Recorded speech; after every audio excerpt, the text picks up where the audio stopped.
What's up, everyone? Welcome to another Team Kitchen Fable video. Jacob here, and I've got a post-game analysis today with me on Bravo Showstopper and my opponent on Oldhim. This is from the Flesh and Blood Team League Week 3 against Hometown TCG Ascent. And this week we actually did something interesting with our team where we agreed that we would play any hero besides Prism, Starvo, and Viserai. So with that in mind, that's probably why you see us on Oldhim and Bravo Showstopper, because both these heroes are pretty tough to play when Prism is a large percentage of the meta. So yeah, this is a matchup that hasn't been played very much, I'm sure, with the new Everfest cards, but we have quite a few new ones that are interesting that we're using. I've got Steadfast in my list, actually, just because I'm scared that Kano might have been playing in the league. So I didn't have to bring it in against Oldhim. But there's also like Macho Grande and Thunderquake, which are pretty good additions. They're 8 powers. They make it very easy to turn on, rouse the Ancients. And they're also just very big attacks. Those are going to be nice. So I'll just hop into the game and see what happens. So I rolled a 10, opponent rolls a 6, and I win the dice roll. I'll go first. Getting an arsenal is great. I say this probably every single time. Opponent not getting an arsenal is great. Opening hand is just a bunch of blues. And I make the Seismic, and then I actually activate Bravo 2 times, which is, it's not a once per turn action, so you can do it as many times as you want, just to filter cards out of your hand. And then I just pass Prio and Arsenal one of my Terra Sunders. So I like having that blue pummel for the late game. It probably makes sense to just also Arsenal this Terra Sunder to speed up the rate of getting to my other cards, but it's fine. Now it's Oldham's turn. He just put his Tunic counter on 1, and we'll see what he gives us.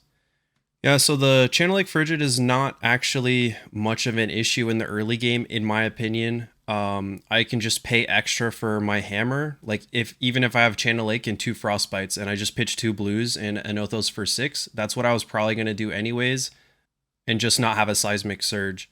So yeah, the extra cost in the early game, I don't think it's too much of an issue. I probably should have just covered this up and hammered for 6, but I instead took 1 and got a Frostbite. The reason for that is that I wanted to cast the Terra Sunder for my arsenal. My opponent had a TTS issue, so I just put the blindfold on so that he could fix his stack. I think his arsenal card got sucked to the bottom. And to do that, you press B, by the way. So yeah, I just actually pay 4 resources for casting a Terra Sunder, or 5 rather, because I had a Frostbite, and then I pay 4 for Hammer. It's going to be 7 Dominate. If it hits, he has to discard 2 cards. I think it's probably, like I said, better to just block the extra damage and do a normal Hammer, but at least this has an on-hit effect, so it forces him to either have an arsenal or start pitching cards and giving me some cards to hopefully I can draw something better next turn. So he does have the Sink Below. He fully blocks it exactly. But that's also good. I get a defense react out of the way before I cast some of my bigger stuff like Crippling Crush. I've pitched a bunch of blues to the bottom. So I'm gonna... The nice thing about all the blues on the bottom is that one of them is a blue pummel and one's a blue Terra Sunder. So even though that's like 6 blues in a row, that's going to at least be a pretty good turn, hopefully.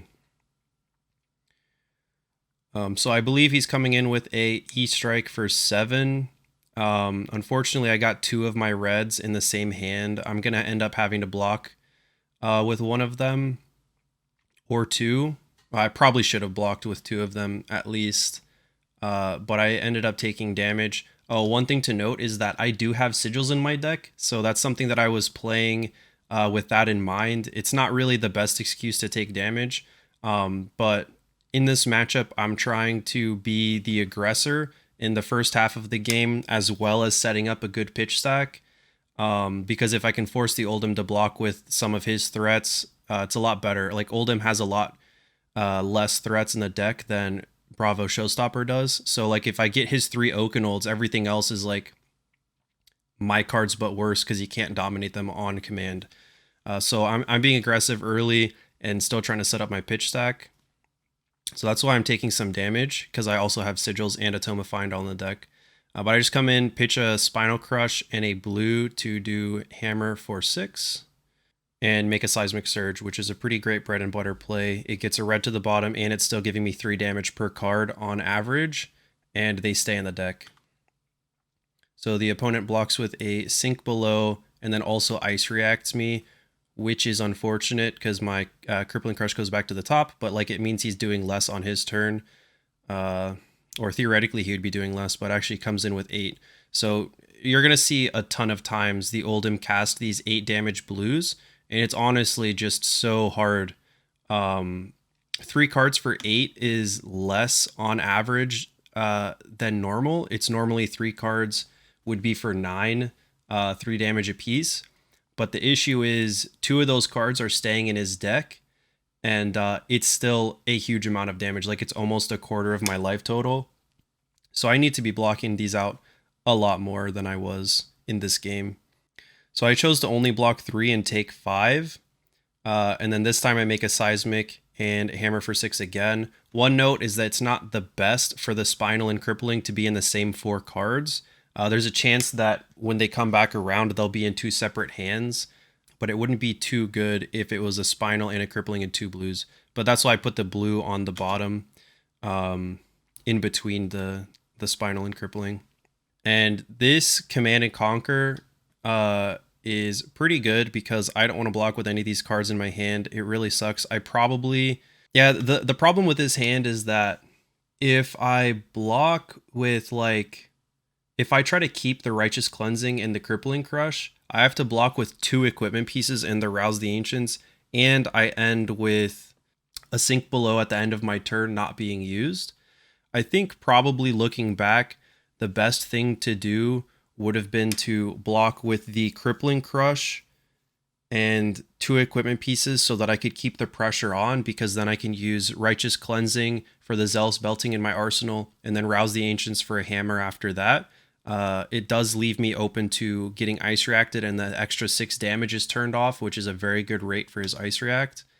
It also uses 2 of my equipment pieces, which is pretty bad. So instead, what I opt to do is just, I think I instead block with Crippling and Righteous Cleansing. I have Remembrance in the deck, so losing them isn't the worst scenario, but I really would love to be casting those instead. So yeah, those get blocked.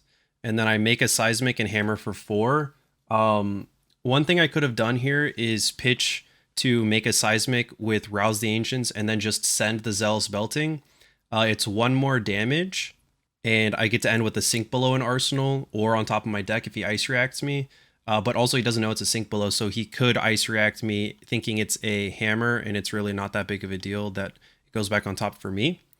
But I also keep the Sink Belows in the deck. That's nice because Sink Below is a very good way to stop the Ice Hammer when I want to block with 1 card and come back with 3 cards to do a big attack. Like if I had Arsenal the Crippling that I stacked 1 turn earlier. So I attack for 4, he blocks with Crown and Rampart for 2, and then comes back with another one of these huge 8 power attacks. So every time he does this, I just take so much damage. The reason this is so good is that I also don't have the most threats in my deck. So like he can catch me with one of these Spinal Crushes in hand, and then I don't want to block with it because I want to actually cast it. And it means that I took 5 damage, but the more disciplined play would have just been to take the damage now and make sure that I have enough life buffer to pivot in the late game. But I'm still going to get some good damage through on this turn. I send the Zealous Belting for 5 go again. Thunderquake at 8 definitely fulfills the requirement for that to have go again. The reason I do this play is that I am completely safe from being Ice Reacted, because if he Ice Reacts me, then I can just make a Seismic and hammer for 6. If he does not Ice React me, then I can just cast the Spinal Crush, and that's going to be 14 damage off of 4 cards, which is a pretty good rate, and the Spinal Crush is like somewhat relevant if he has a Rouse the Ancients or Zealous of his own, but really it's just about getting the damage through.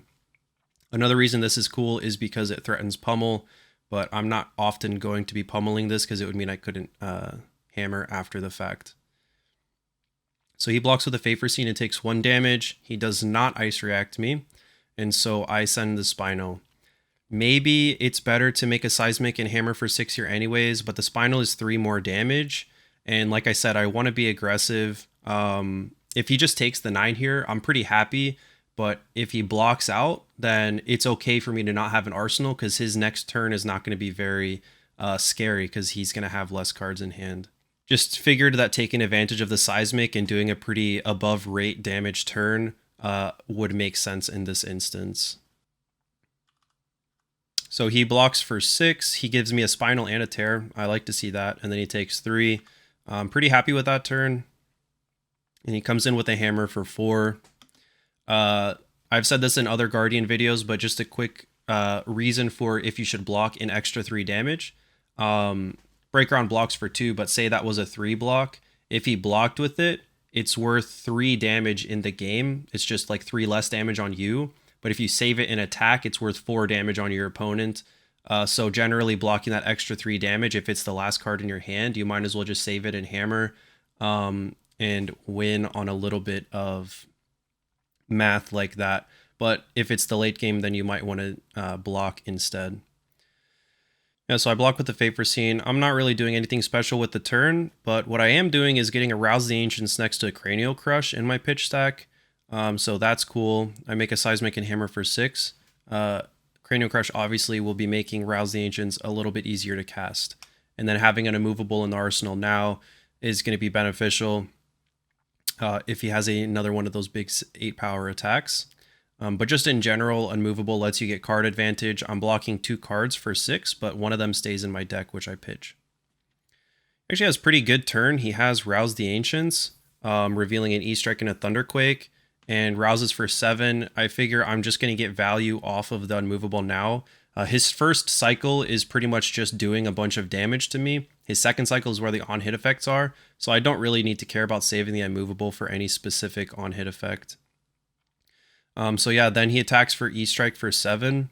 I think he could choose draw instead, but just getting the damage across is probably better in this game, especially because he knows I just blocked with the card and don't have an arsenal. So if I block, then it's okay for him to not have an arsenal. So I really don't like blocking with red pummel. I want those to stay in the deck, so I just block 3 and take 4. And then I make a Seismic and pass. That's a pretty unfortunate set of cards in my hand. He comes back with another 8 power attack, so that's huge. And then I'm very tempted to take the damage this time, but I'm already on 20 life. Something funny is that like I was starting to get worried that I didn't bring my sigils in because I hadn't seen any of them, and I know I either have 3 or none, and I haven't seen even one. So I just figured I should start saving my life a little bit just in case. But I think, yeah, it's probably fine to not block this all the way, but I don't really have like a super great turn if I only partially block it. So I just block all 8 of it and then hammer for 4. This was a bad math on my part. I should have kept the Zealous Belting and took 2 damage to come back for 1 more damage and make a Seismic Surge on my turn with the Zealous Belting. That's just 1 point better on the math side and 1 point better on resources on my future turn. So that's pretty notable. I definitely should have done that instead. But I keep the Terra Sunder in the deck, which is cool. He blocks with Rouse with a Oakenold, but he comes back with the Command and Conquer. I haven't seen any sigils in his deck so far, so this is pretty much always going to be a pummel. But the thing is, you just can't like play around pummel forever. Playing around pummel here would require giving 2 cards and 2 equipments, or 3 cards and an equipment. And if I do that, he just saves the pummel and uses it next turn, which is really bad. So like, I think I always just have to let them have the pummel. It's really good if they have the pummel. Obviously, I have to discard a card from hand and from arsenal. But he only has 3 Command and Conquers and 3 red pummels. So if I can get past those, then I'm back and okay. But overall, maybe I want to block the pummel or overblock there because it's really bad losing a card from arsenal and hand. Like that's a very good raid on his side. And then I just came back with a hammer for 4 on my turn, and he has another pummel. And this one is less likely to be, or sorry, he has another Command and Conquer. This one's less likely to be a pummel because I didn't come in with very threatening cards on my turn, so he really just had to block with 1 card, and he could just save a card back to bluff pummel for the price of 1 damage, which is probably worth it. But yeah, I have no arsenal that this is threatening. Obviously, pummel is good, and we see him pitch a yellow pummel over there. Or no, I think that might be a red pummel actually, because he has none floating to cast a yellow pummel. So he gets me, and then there goes my 3rd red pummel of my own. That's really unfortunate that I just lost all of those, or just 2 of them, I think. I come back with a hammer for 4, and my life total is getting really low. So like I'm already not too happy with how the game's going. If I do have the fabled sigils in my deck, then I'm actually like not in the worst position because I know that he's running out of threats already. Like a couple more big turns from him, and it's just going to be all blue cards in his deck. And they are blue cards for 8 damage, but they don't have a relevant on hit, so I can start coming back with my own stuff. But yeah, he's just had a lot of damage, and I've been not doing very efficient things on my own. And the pummeled Command and Conquers are just really crippling, specifically for Bravo. So he pitches to give me a blue staunch. He's just saving his life total at that point, and he's hammering me for 4. This is a 1/3 of my life, and I don't have very good blocking options. I don't want to keep losing cripplings out of the deck, but I'm also on 12 and still worried that I don't have sigils left. So I just fully block it and send the hammer for 4 and arsenal the staunch. So here is another 8 damage blue. These things are MVPs, and he does not have enough to pummel this one. So I'm probably just going to give the red staunch. So the reason for this is that if I gave the red staunch, my turn was just going to be pitch sync to make a seismic and pitch thunderquake to hammer for 4. And I leak 1. But if I do this, I'm at least fully blocking, and I can save my red staunch for another attack in the future in arsenal and hammer for 4 and not be as inefficient.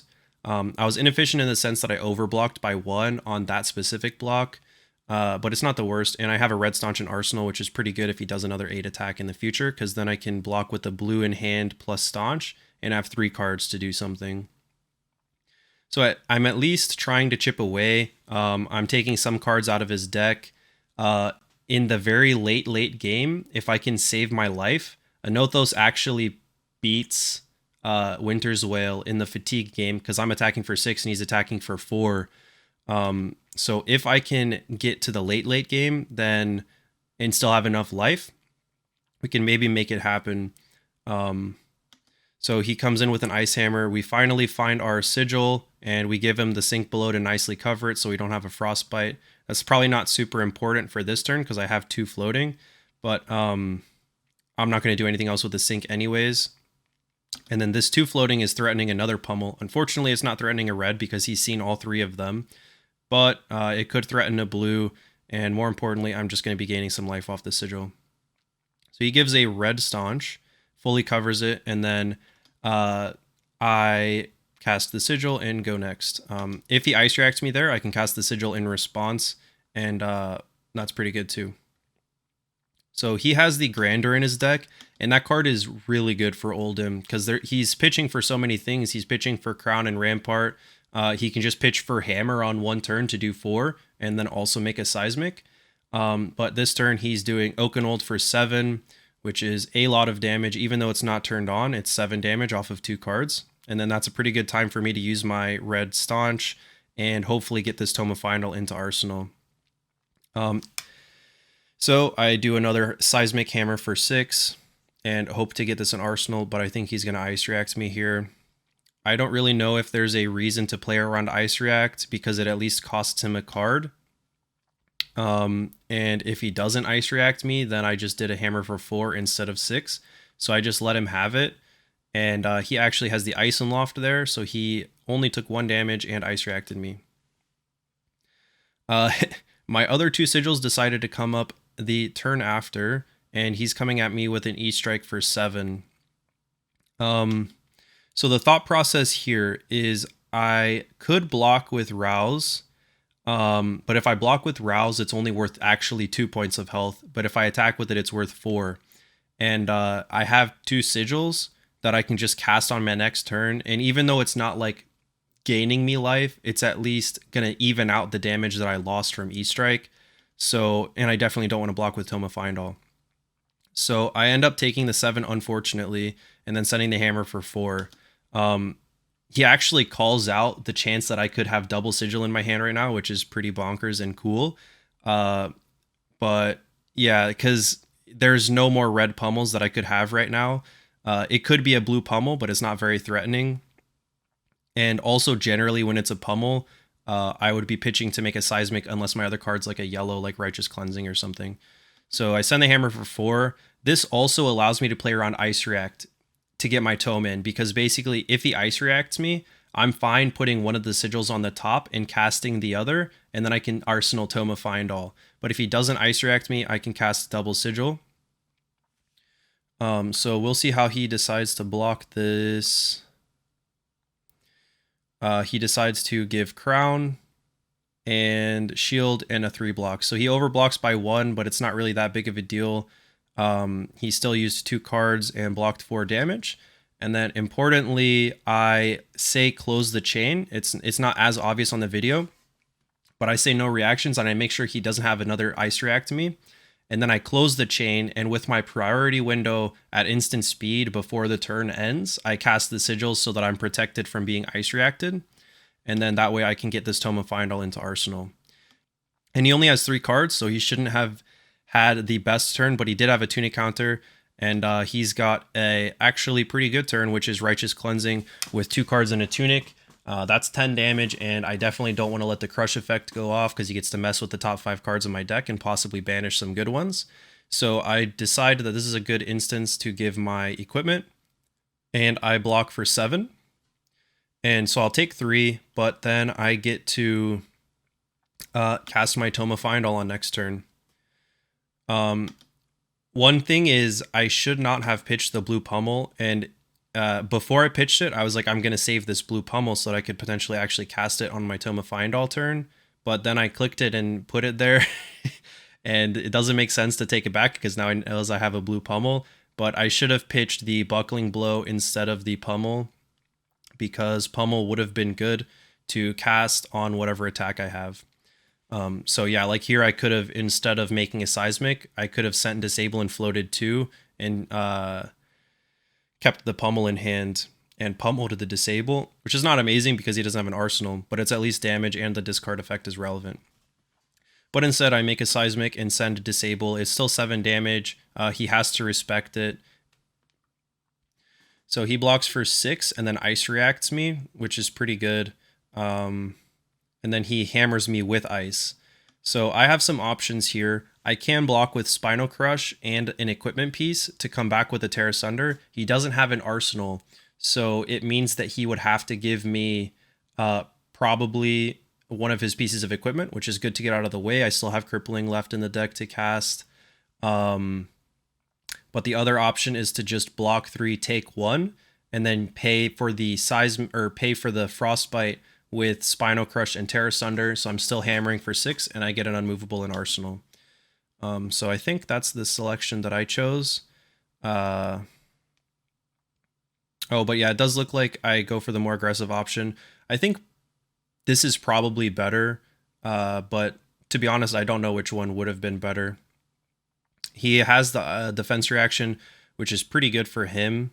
But if he didn't have that, then he definitely would have had to give me at least 1 piece of armor. So he comes in with the hammer. This time does not have ice, so I'm going to take 1 damage so that I could set the Sink Below up in Arsenal. So I make a seismic and send the hammer for 6 and go to Arsenal the Sink Below. Of course, if he Ice Reacts me, it's fine, but he chooses to take 6, and I'm actually pretty happy about that, because if he did that to do a big damage turn, then I have a Sink Below in Arsenal to defend against it. And his turn is going to be Macho Grande for 7. and he has the 2 floating in order to pummel it. And I want to play around the pummel here because I actually knew that he had the pummel. Basically, he pitched a yellow pummel early, and I saw him like 1 or 2 turns later pitch another pummel. And I just saw him 1 or 2 turns ago in real time, like in the game, pitch or show one of the first pummels, and we were at our pitch stack. So I knew he had the pummel here, like 90% sure. So I wanted to play around it. If I didn't play around it, it's fine because I can still do some stuff with my 3 blues left in hand. But basically I'm blocking 3 here, 4 with Fate Foreseen in hand. And then if he does have the pummel, I have a sink below in arsenal to block. And so now that he realizes that I know he has a pummel, he's has the option to cast it right into me having a sink in arsenal, or he can just crown to get something better. He decides not to cast it. It's probably generally not a good idea for me to talk out loud and say, oh, dang, I think you have the pummel. But that's what I was doing in game. If I didn't do that and I was just like blocking for 7 there, it's maybe likely that he cast the pummel. But the way I blocked is really weird. Like there's no other reason for me to give equipment there. If I'm trying to just block, like there's no on hit effect on that Macho Grande. So if I was theoretically not scared of a pummel, then I probably just give 2 cards. A card from hand and a card from arsenal. But since I gave the equipment there, even if I didn't say anything, I think he probably could have caught on that I was playing around the pummel, and he just saves it. Yep, so my turn. I can either dominate a disable or make a seismic and send the disable. But instead I choose to just make a seismic and send the Cranial Crush. It's 1 more damage with a less relevant on hit effect. The disable's on hit effect is just not scary at all, especially because he has a tunic counter up. All he has to do is use the tunic for crown, and then the disable on hit effect does not matter, and I just lost 1 damage. So that's the reason why I sent Cranial Crush here instead of disable. He does use the tunic for crown, and then he has a 5-card hand, but he's probably going to be blocking at least some of this just because he needs to value his life total somewhat. And he has a pretty good block. He has a blue to block with Rampart and Staunch for 6, plus 7 with the Crown of Seeds, and just takes 1 damage off the top. So he blocks pretty well and has 3 cards left. And then he's sending the Ice Hammer. And at this point in time, my last attack was not dominated, so now I have to be worried if he has a pummel for the Ice Hammer. And the pummel for the Ice Hammer is going to be pretty good because my turn is either Rouse the Ancients or Tear Asunder Hammer. So my thought process is that I'm going to sink a card using my sink in arsenal. I'm going to sink the Remembrance and draw into a blue because I know this pitch stack has some blues in it. And then I'm going to be able to do my Tear Asunder Hammer or Rouse the Ancients. But the problem is if he pummels me, I end up having a Frostbite. And both of those plays use exactly 2 blues to do, Rouse into Hammer or Tear Asunder Hammer. And if I have a single Frostbite, it just throws off the math for those turns really badly. So I think I should have just not counted on that at all and just played around it a different way. But him having the pummel here was pretty good. So yeah, I gave the sink below. I drew into a Macho Grande. If he didn't have the pummel, I was gonna have a pretty nice turn, but he did. So I end up taking it's a red one. I take 4 damage off the top, get a Frostbite, and now I have some decisions. It's pretty inefficient for me to pay for the Tear Asunder Hammer turn. I can't even do the Rouse the Ancients because I'd have to pay 4 for it, and then I couldn't reveal. But he still has to give me some equipment if I do that, so I choose to do the Rouse the Ancients just to keep the pressure on. So he comes in with the hammer for 4. This one does not have an effect. It's inefficient for me to double block this with 2 cards just for 1 damage, so I kind of just have to accept that I'm getting chipped here. And then I have some good options. I can either block this and then come back with the Cranial Crush, or hammer and arsenal one of my other cards. I choose to make a seismic and hammer. This leaves me pretty open to ice react because he's full of cards in hand, and ice react is going to be very useful here. So at this point, maybe I should have started playing around the ice react, but I did not in this instance. Getting the extra 2 damage off of the Anothos and the seismic getting out there, I feel is pretty good. I guess he didn't actually have an ice react, so that's good. But he comes back with another Macho Grande Dominated. Luckily, I have a staunch response this time, so I decide to just cast that to prevent some damage. That's very nice, I think. Or I think I cast the staunch here. I think it's better to cast the staunch because I only chip 1. Yeah, and it's fine to keep the unmovable in arsenal. And having less red staunches in the deck is good because I don't like they're not good at pitching and they're not a 3 cost for my Anothos. So I'm just being very, at this point in time, I start grinding with the Anothos for 6. He's not coming in with threatening on hits, so I'm blocking out as much as is efficient, and then coming back with hammer for 6, and you can see the life totals already got a lot closer. Like, I'm only 7 behind at this point, and I'm hammering for 6. And he chooses to block 3 and Earth React to take 1. And the Earth React is the one thing that actually helps Oldhim. It's not the one thing. He also has Crown and Rampart. But all of those things combined mean that I can't really fatigue as well as I can fatigue other decks like Ninja or something. But I think in the long run, I'm going to win the damage race because my hammer is doing 2 more damage than his. But I guess I'm also losing cards from the deck at a faster pace than he is. So never actually done the exact math on how that works, but Anothos is pretty good as far as fatiguing the opponent goes. He comes in with a hammer for 4 with ice. I could give equipment here to come back with a pummel, but I also have an unmovable in arsenal. It's possible that he has a pummel here because he has a card in hand. I didn't think too much about my block. I end up just blocking with a rouse and pummel. And then since he had the pummel, I gave him the unmovable. But that's pretty inefficient because I'm blocking 10 damage against his 8 or 7 if it was a yellow.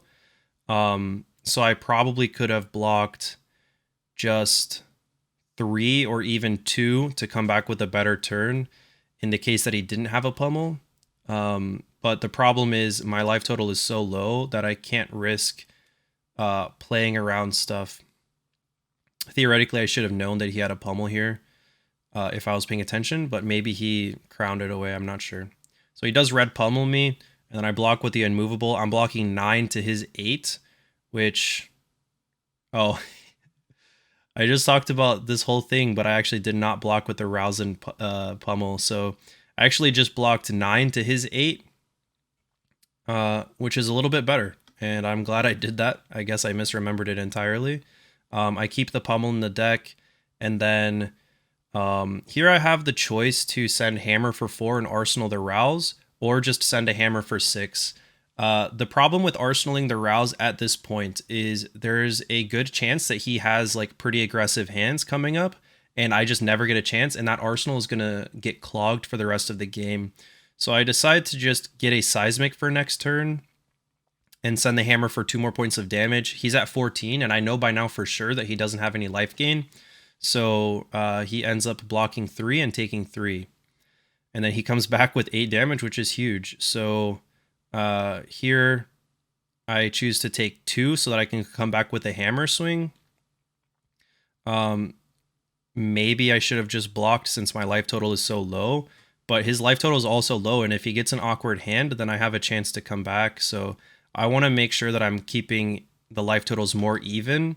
And like I said, blocking an extra 2 versus taking 2 and doing 4. Taking 2 and doing 4 is better as far as keeping the life totals even goes, even though I'm so low and the 2 damage was a big portion of my life. So I get to arsenal the unmovable, luckily. And sadly, I don't have a seismic. It would be nice if I did so that I could cast this crippling crush. But I definitely can't take the Terra Sunder Ice Hammer, so I'm just going to have to unmovable that. Perfect timing for the unmovable to be there. And then here I will make a seismic and hammer. So hopefully if he doesn't have an ice react, I get to arsenal the crippling and cast it. Regardless, it's still a big amount of damage and he doesn't have an arsenal now, so I can maybe try to start changing the momentum. So he uses his tuning counter to give the rampart, and then he blocks 3 with a thunderquake, blocking 4 total. Then we'll see. He ice reacts me. Yeah, so that's really unfortunate that he ice reacts me there, especially if he was going to ice hammer me, because then I would have to give equipment. Luckily, the hammer does not have ice, but sadly, I don't have a very good blocking hand. At this point, I'm getting very worried about my state in the game, so I think I need to do some drastic stuff to get back. So I believe I end up actually casting this crippling crush. And to make myself feel better about it, I give the tectonic plating, which is definitely psychological and very bad. The idea is that at this point, life totals are so low. If I keep my life total high, I can play around any more pummels in his deck a little bit better. But the problem is he only has yellow, and it's not like he has blue pummels where the extra 2 damage would not kill me. The yellow and red both would kill me if they connected. And so being at 3 or 4, or 3 or 2 rather, doesn't make a difference as far as playing around pummels goes ultimately. So I really should have saved that tectonic plating to give myself a block on an ice hammer later in the couple turns if it meant that I could get a better playoff. And then now I have the chance to cast a Remembrance. And this is another issue that I had in this game, playing with Remembrance. And it's been so long since I've played Guardian. Using your Remembrance is actually kind of tough.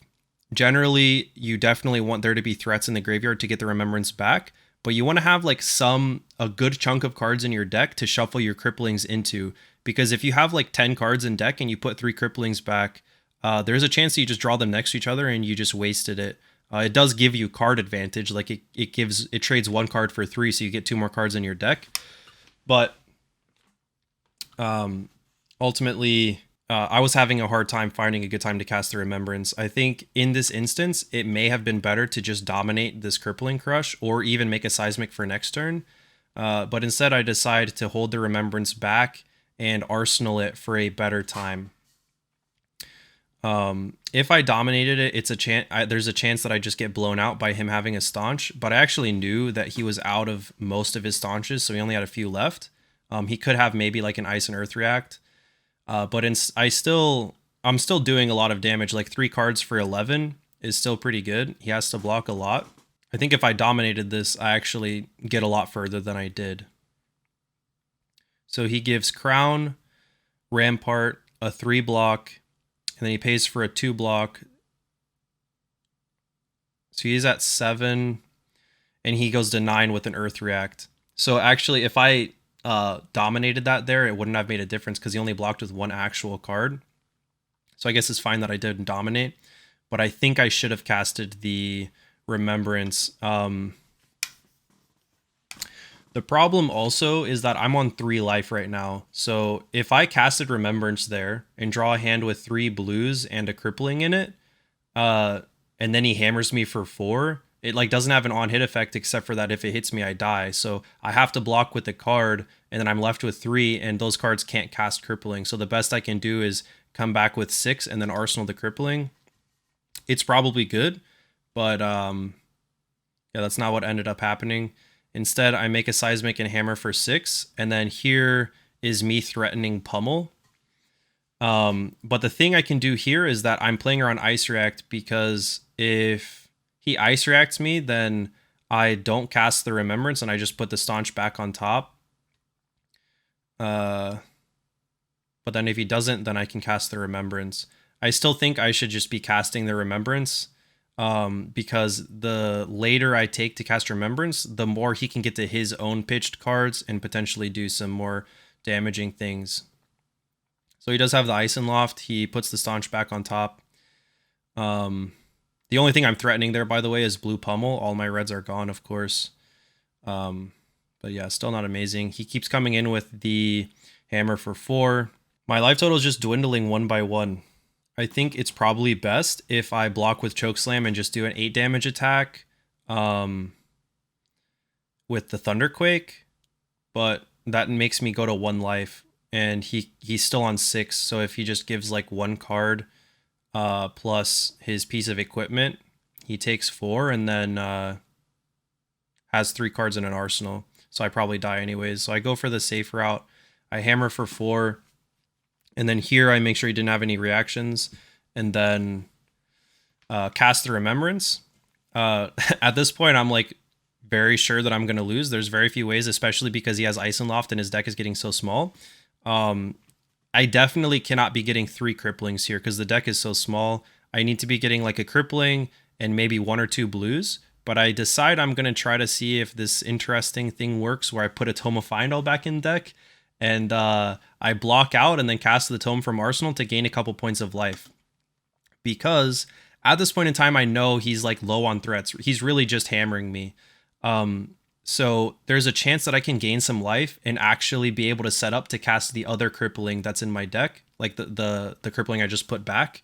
So the idea is that I pitch a blue, cast the Tome, draw 2 cards, gain 2 life, and then I have a little bit better of a buffer because he's really only hammering me. I lose a turn, but I can at least block out whatever he does next and start setting up, because at this point in time, I think our decks are either even or I'm behind by like maybe 1. But if I can even out that life total, then I might be able to start trying to win the fatigue game. So that's the idea with the Tome of Final. I've never actually done that in a game or seen if it worked. But yeah, I just tried to be spicy there. Yep, so he's coming at me with an Icy Encounter. He said in the game this is just to get a 2 block out of his deck, which totally makes sense to me. It's 4 damage with an on hit of making a Frostbite, so it's functionally identical to Winter's Wail, except that it uses an extra card. But also there's a sneaking suspicion that he has Pummel because he conveniently has 1 resource floating and a tuning counter up, and he still has Pummels in the deck. So I need to find a way to play around Pummel. Luckily, I still have the blue Staunch in Arsenal, so I can block this for 4 or 5 and then come in with the Staunch if he does have the Pummel. It's a little bit inefficient on cards because I just end with 1 card in hand and I can only hammer for 4 next turn, which is pretty bad. So it's possible that I should have blocked with just 1 of my 3 blocks. I accept the Frostbite if he has it, and then I take 1 damage, but the nice thing is that he didn't pummel me. I keep my Staunch in Arsenal, and then on my next turn, I just probably make a Seismic and then hammer for 6. But if he does have the pummel, then I can block with Staunch. The Staunch plus the 3 block will cover it fully at 8 damage. And then the benefit there is that I'm left with 2 cards in hand. So I can either hammer for 6 or hammer for 4 and end with an Arsenal. So I think that might have been better. It still would have sucked to go to 1 and get a Frostbite. But given that it was a very high likelihood that he had pummel there, it might have been the better blocking plan. And then here I come in with hammer for 4. He can just not block this, go to 2, and then like destroy me. But he's just choosing to be safe. He blocks for 3, or no, he blocks for 2 and Earth reacts. I think that's probably just another reason to get rid of 2 blocks, or another way to get rid of 2 blocks rather. So unfortunately, here's an instance where if I had like a couple more points of life, say that I was on 5 life there, I could have gone to 1 and then actually done Terra Sunder or Rouse the Ancients, and that would have been like a big shift in momentum, because Rouse Hammer would be a lot of damage. And Rouse Hammer also plays around Ice React, because if I pitch the Tear, I play Rouse, revealing Cranial and Thunderquake. If he Ice Reacts me, I can still hammer for 6 after that. So that would have been really good, actually, if I had high points of life and I had saved my life a little bit more early. But I did not. I could at least block for 3 and take 1 and hope that he doesn't have a defense reaction. Even if he does, he still blocks it by giving a 3 block Crown and Rampart, which is 5, and then an Earth React, which becomes 7. So he still covers the Terra Sundered Hammer pretty nicely. But it still requires him to like use his cards, and he does less to me. But in fact, he has the Icenloft. it's an amazing card because it also is a defense reaction and covers the Terra Sunder very nicely. Yep, so here's another instance where if he has the pummel, it's pretty much game over, because if I play around it, then he's just going to keep having it. But if I don't play around it and he doesn't have the pummel, then I can at least stay in the game. But yeah, it's pretty much just playing out the motions at this point. I think I'm very lost. Being on 1 life against any hammer wielding hero is very disastrous. So on the chance that he doesn't have the pummel, I can at least do some stuff. But he does have it. There's no way I can really play around it. So yeah, he ends up winning. The Guardian Mirror is very grindy, as you can see. This was quite a long video. There's a lot of back and forth. But one of the most important things is making sure that you're doing efficient plays. So sometimes the big shiny damage attacks like Crippling Crush, doing a Terra Sunder turn, can tempt you to take some damage. And I didn't do that every time, but I did do it a couple times in the early game. All of those blue 8 power attacks that I just kept letting hit me were really problematic. I took so much damage in the early game. Even having 3 sigils and a Tome of Fyendal made it very difficult for me to do any pivoting once it got to the much later in the game.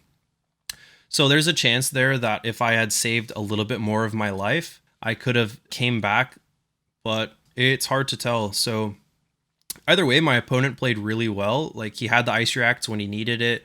He has a very great build for Oldhim. Like the Command and Conquer and all the pummels in the deck, as well as the Tunic, are just huge threats. Like, they're so good against Bravo. I'm so stacked on defense reactions. Even if I can play around the Command and Conquer pummel, there's a chance that I might just have like 2 defense reactions in hand, and there's no chance for me to play around it. So from the Oldhim perspective, getting across those Command and Conquer pummel turns is just going to set you ahead so far in the game. I think there's probably some point in time where I should have been playing around the Command and Conquer pummel, because a pummel on one of his other attacks only takes a card from hand, but a pummel on Command and Conquer takes it from hand and arsenal. So I think I need to be playing around at least 1 or 2 of the pummeled Command and Conquers there. And aside from that, yeah, I should have just taken less damage. But overall, for my first game on Bravo Showstopper in a while, I felt pretty happy with how I grinded it out. I did set up some good stuff in the pitch stack. I had the Spinal and the Crippling back-to-back. I just didn't get a good chance to cast them. Knowing that I had those, I should have been playing around the Ice React, because that's one of the reasons that got stopped. Aside from that, yeah, I really hope that both of these heroes can be viable in the future meta. But right now, they kind of can't exist at all because of Prism. But like I said, this was the off-meta week for us versus Team Ascent. We made that agreement, and hopefully we can get some other games on the channel. We already had a chain mirror that's up on the Hometown TCG channel, and I think they're actually going to be posting this on their channel as well. And then I'm excited. I'm going to be streaming a game, or recording a game live with Josh from Hometown TCG on Saturday. I don't know if this video or that one will go up first, but keep an eye out for some of those. Hopefully we'll get some good gameplay with heroes that aren't represented very often in the meta currently, but may in the future. And it's just good practice for us as well, playing some stuff that hasn't been played in a while. So thanks everyone for watching. Like and subscribe if you appreciate these videos, and keep an eye out for more.